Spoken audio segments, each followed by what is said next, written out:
if you think about two opposites like pleasure and pain, there is pleasure in pain, or there is pain in pleasure.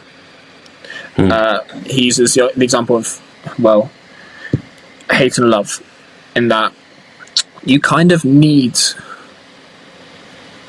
to hate someone, you kind of need to love them a little bit as well, because there's still that common denominator of that emotion that gives that significance.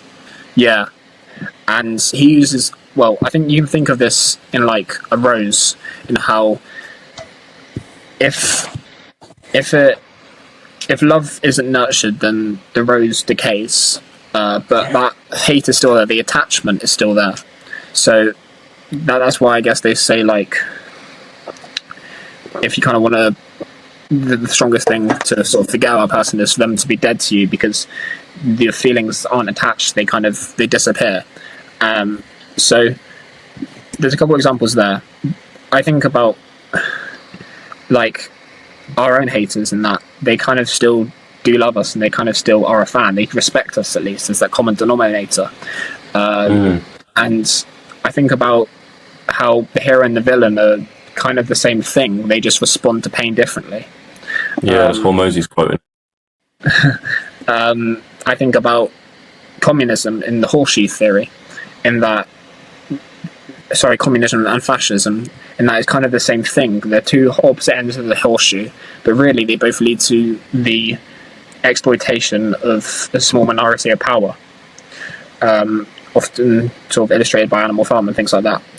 And I think about this with Dostoevsky's perfect versus imperfect, in that the perfect world, you start smashing things up, so the actual perfect world would be imperfect. I think about this with the sublime, in that potentially what the sublime is two opposites. It's beauty and terror, and kind of crashing against each other. So it basically, you have the initial state, the thesis, then you have the opposite, the antithesis, and then you have the synthesis, the combination of both. And so I guess where does this idea go into? Why is it important? Well, or where's the solution? So I think there's a couple. One of them, the general solution, would be integration, as we spoke about before. But say if you're about to run a marathon, you have the, obviously, like, why are you doing this? You're about to callous your mind, you're very fearful, maybe you're putting your body under cardiovascular stress, but you also have the pleasure of running and seeing the nice things, and how you feel afterwards when you've actually accomplished that, in body and in sort of mentality. But also, well, there's, Marcus Aurelius, what the obstacle that's in the way becomes the way. So I think it's integration, and I think if we don't really see past the benefits of doing something, we can. I think the best way to integrate something is to bring someone along with you to do it. So I think if you're about to go through pain, I think pain's better experienced with someone else. And so yeah, the single best way to integrate pain is to do it with others. I've been observing. I'll take the running example. I think it's been interesting to see, as sort of a guy that likes marketing, to see the increase in run clubs, and all these brands are basically, they are creating events and communities, and maybe if they're sort of loosely linked to health, they'll create a community that likes running, and then they'll all run with that kind of brand in mind. So, and it's become so popular that it's the single best way to meet people. Kind of, it's a massive social thing, and people in their 20s are all going to go on dates by meeting people at these run clubs, and dating apps have got involved, and it's a very big trend, and it's because we like that, going for that experience with someone else. And I've been kind of in business for a couple of years now, and I think that business is always more pleasurable to when you've got someone to bounce it off, because otherwise it gets a bit lonely otherwise.